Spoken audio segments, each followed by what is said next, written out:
జూబ్లీహిల్స్ ఉప ఎన్నికల నోటిఫికేషన్ విడుదలైన నేపథ్యంలో బీఆర్ఎస్ అభ్యర్థి మాగంటి గోపీనాథ్ సతీమణి మాగంటి సునీత కార్యకర్తల సమావేశం నిర్వహించారు. ఈ సందర్భంగా ఆమె తన భర్త గోపీనాథ్ను తలుచుకుంటూ కన్నీరు పెట్టుకున్నారు. గోపన్న ఆశయాలను నెరవేర్చేందుకు తాను అహర్నిశలు కృషి చేస్తానని సునీత భావోద్వేగంతో తెలిపారు. ఆమె కన్నీటి మాటలు నిన్న కార్యకర్తలు క్షణం పాటు స్తంభించిపోయారు. కాగా జూబ్లీహిల్స్ ఉప ఎన్నిక నామినేషన్ల స్వీకరణ ఈ నెల 21వ తేదీ వరకు కొనసాగనుంది. అండగా ఇచ్చారు నాకు. గోపీనాథ్ గారి ఆశయాల్ని అందరం కలిసి ముందుకు తీసుకువెళ్దాం.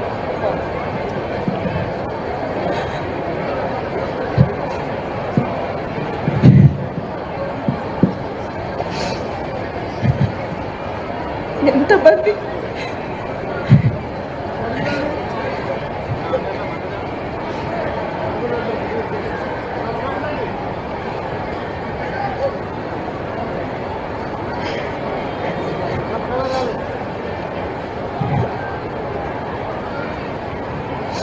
మీ ఇంటి ఆడబిడ్డగా అనుకొని నాతో పాటు అందరూ కలిసి గోపన్న ఆశయాలు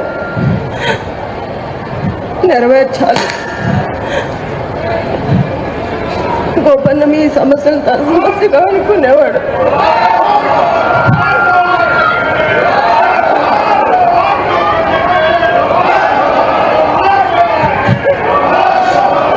ఎంతమంది మా కుటుంబం లాగా చూసి మిమ్మల్ని చూసి